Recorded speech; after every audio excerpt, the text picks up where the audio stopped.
Hello, my name is Sean Bartels, and I'm here today to present to you a marketing campaign I put together for the 2021 Tour de Tonka charity bike ride event. The Tour de Tonka is an annual charity event put on by Minnetonka Community Education, with the next one taking place on August 7th of 2021. Its main attraction is multiple bike routes, some as long as 71 miles that participants can ride and enjoy. The goal of the event is to raise funds and awareness for the Minnetonka ICA food shelf to aid those in need around the state of Minnesota. And this is done through a portion of each ride's registration fee being donated, as well as any other monetary or non-perishable donations made. Even those who aren't riding can donate. According to the organization's official site, the event brings in over 3,500 riders annually from over 42 states. And since 2006, the Tour de Tonka has raised over $75,000 for the ICA. Now, the goal of this campaign is to increase overall exposure of the event statewide in the month leading up to it, with a focus on those in Hennepin and surrounding counties. Although registration opens on April 1st, this campaign will focus on advertising closer to the actual event date. The campaign will strive to ultimately increase rider turnout at the event by a minimum of 50%. This will therefore increase the amount of donations made and money raised for the Minnetonka ICA. From this, a secondary goal of this campaign is to increase knowledge of the event. Getting word of the event out to as many people as possible will increase the amount of people riding, but more importantly, the more people who know about it, the more potential donors to the ICA, whether they ride or not. Ultimately, the end goal of this campaign is to increase the amount of funds raised for the ICA, however that may be. Now, the primary theme of the campaign is the pandemic, with the slogan, "Post-Pandemic Pedal." This theme capitalizes on the global pandemic that quite literally everyone has been experiencing. A majority of people are experiencing a strong sense of lethargy and apathy due to these circumstances. This campaign entices the consumer with the thought of a refreshing, social, active charity event. Beyond marketing, the Tour de Tonka is exactly what people need right now. A ray of hope that people haven't had in months. This campaign plays with the idea that by the time the ride rolls around in August, the effects of the pandemic will be manageable. Now, while this is uncertain, given recent medical breakthroughs, it is the likely outcome. And regardless, the ride is completely outdoors and has already been completed during the pandemic with little change and great success, meaning that this campaign promise is not only safe, but it's likely. Now, registering for a unique event with the mindset that the pandemic will be over is not only pleasing to the consumer, but it's enticing as well. Moving on, the Tour de Tonka is truly for anyone and everyone. Tour de Tonka director Tim Litfin says, quote, "All ages and all abilities, from families and recreational bicyclists to cycling teams and serious athletes, can successfully ride and enjoy the beautiful scenery." So the campaign as a whole will not be limited to any specific group of people. It will, however, utilize different forms of marketing designed to target some specific demo, geo, and psychographics. The primary target audience is anyone and everyone in the local Hennepin and surrounding counties, around roughly a 30-mile radius of the city of Minnetonka, as past events show that the majority of participants will come from this local radius. Now, the secondary target is cyclists, and while yes, the event is designed for anyone to participate, cyclists are one of the demographics who are most likely to attend and be excited about a cycling event. And finally, the tertiary target is parents and children, partially because families are statistically more likely to participate in a charity event, and because having a spouse or children means more potential participants compared to someone alone. Now, these three audiences are what most of the marketing is catered towards, but again, it is designed to be exposed to any people, maximizing publicity. Now, while post-pandemic pedal is the campaign's main slogan, it is also the focus of this advertisement shared through Instagram. Instagram is a wildly popular platform with over 130 million users in the US alone. Nearly everyone and their mom uses it, which is why it was selected as one of the campaign's primary forms of advertising. Instagram is also a very simple and inexpensive form of advertising, with its image posts being extremely easy to digest. This post specifically emphasizes the post-pandemic pedal slogan, relating to users with an image of no lethargy, and then proceeding to display the potential of registering and participating in the Tour de Tonka. This ad will be displayed to all demographics within a 30-mile radius around the city of Minnetonka, focusing on the primary target of local people. Clicking on the post will bring users to the event's information and registration website. Now, this post will be advertised on Instagram for 30 days from July 5th to August 4th, just before the event, when $100 will be spent daily for a total of $3,000 and will reach an estimated 420,000 to 1.1 million people. According to data from a study on consumer interaction, Instagram has an average click-through rate of 0.52%. This is the number of users who click through an ad completely to the end of its intended purpose, in this case, registering for the race.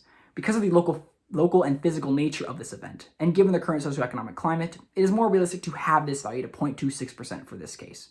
Using this figure, this advertisement should result in around 1,092 to 2,860 new registrations. This could result in as much as an 80% increase in riders over previous years just from this ad alone. Now, on top of this, in the other 99.74% of people who don't register for the race through this ad per se, there will still be plenty who donate to the ICA, still contributing to the end goal of this campaign. Now, beyond advertisements, the campaign features a slew of promotions, the first being a raffle. Every rider's registration grants that person one entry into a raffle for 3 separate $500 gift cards to Eric's Bike Shop. The idea with this is that the winners will be able to use this money on a brand new bike. Because each entry will cost between $35 to $79 depending on rider age and race length, this prize will seem like a just reward. The chance at winning will work to convince those on the fence about participating to register. Now, in order to promote this promotion, a second online advertisement is implemented through Instagram. It is a single image post of an Eric's Bike's interior with a text window reading, "Win a $500 Eric's gift card."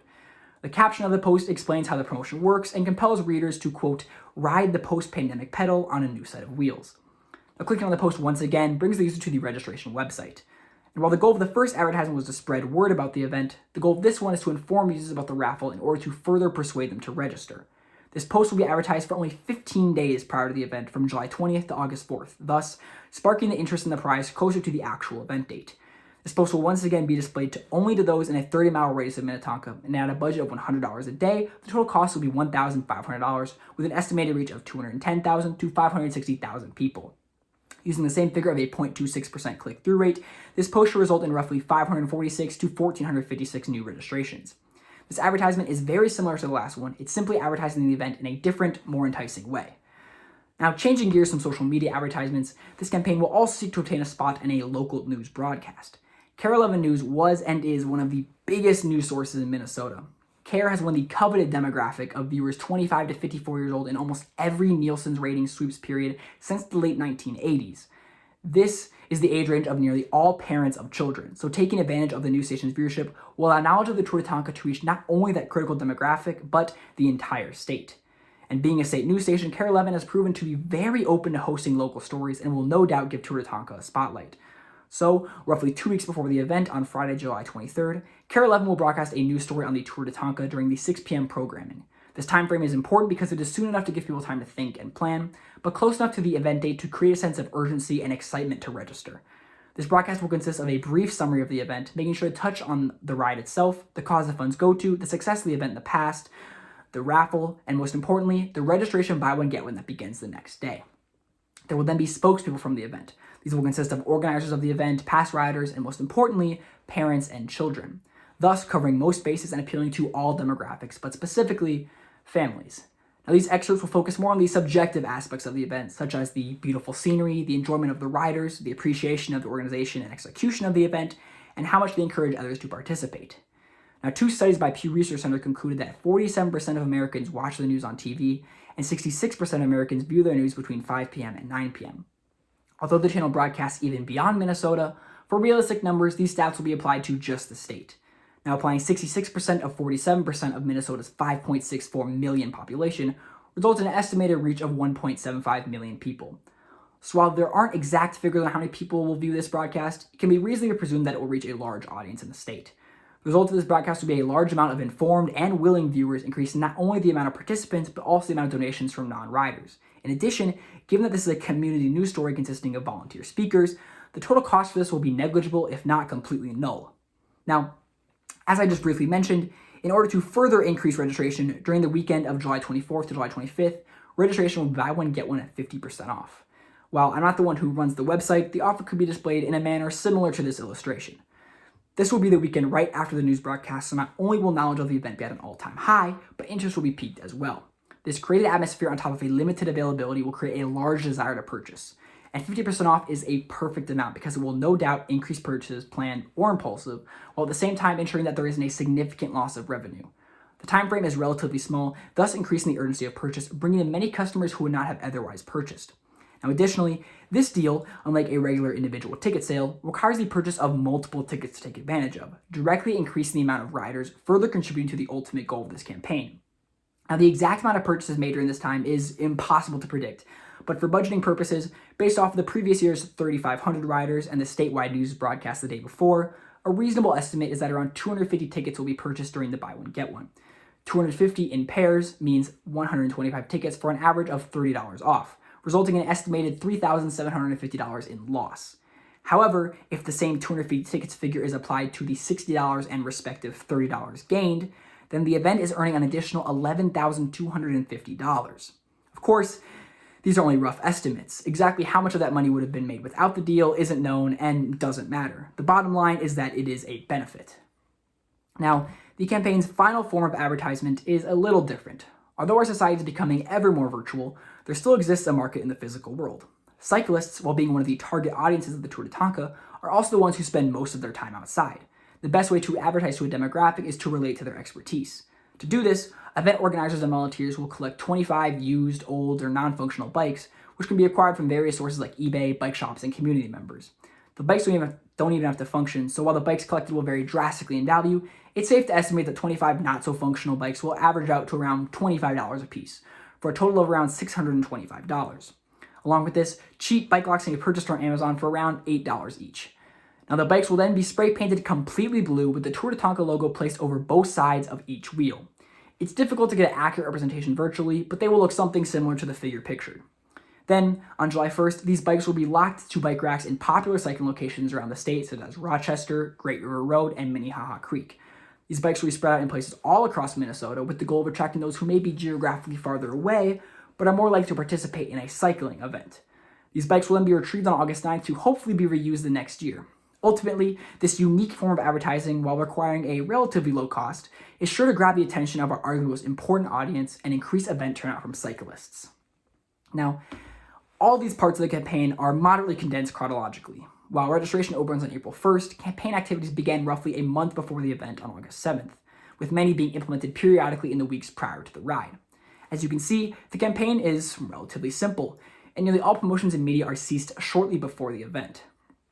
Now, this is a complete budget of the campaign as a whole. As you can see, compared to the roughly $300,000 in annual expenses typically associated with the event, this $10,000 cost is next to negligible. With such a localized and volunteer-based campaign such as this one, return on investment is difficult to calculate as many aspects of the marketing are simply not possible to reliably predict. However, the most stable potential numbers are those of the 2 Instagram ads. If we combine the ad's median estimated registration rate, which is a product of the estimated reach and average click-through rate, we get a figure of 2,977. Applying the average registration cost of roughly $60, that's an estimated return of $178,620. This is a roughly 1,674% return on investment ratio. And again, this is only factoring in the first 2 online media ads. In reality, this figure will be much higher due to the BOGO, news broadcast, and various other forms of marketing involved. With a proven positive return of rider registration, it can also be estimated that the value of donations to the ICA will proportionally increase, completing the goal of this campaign. However, in the end, the success of the campaign will need to be objectively assessed, and this can be done through the relative measure of 3 values. The primary goal of this campaign is to increase money and donations raised for the ICA. All other objectives fuel this one. The success of the campaign can be easily measured by how much more is raised for the ICA compared to previous years. Director Tim Litfin claims the yearly average raise is around $5,000 to $6,000, so comparing the amount raised to that figure will provide an accurate picture of the campaign's general success. The second most important goal of the campaign is to increase the amount of registered riders. Gauging how much of an increase in ridership there is compared to the typical 3,500 will give a very accurate representation of how successful the campaign was. The campaign strives to increase ridership by 50%, so a rider count of 5,250 is the benchmark to consider the campaign a success. Now, along with everything else, the campaign aimed to increase exposure and knowledge of the Tour de Tonka as a whole. A great way to gauge the campaign's success in informing people of the event is Google search data. Last time there was a normal Tour de Tonka was in August of 2019. Google Trends data shows the search term was at 56% of its all-time peak during this time. The increase in Google searches relative to that figure can be used to accurately determine how successful the campaign was in advertising the Tour de Tonka. If any or all of these values say significant improvement, the campaign can and will be deemed a success.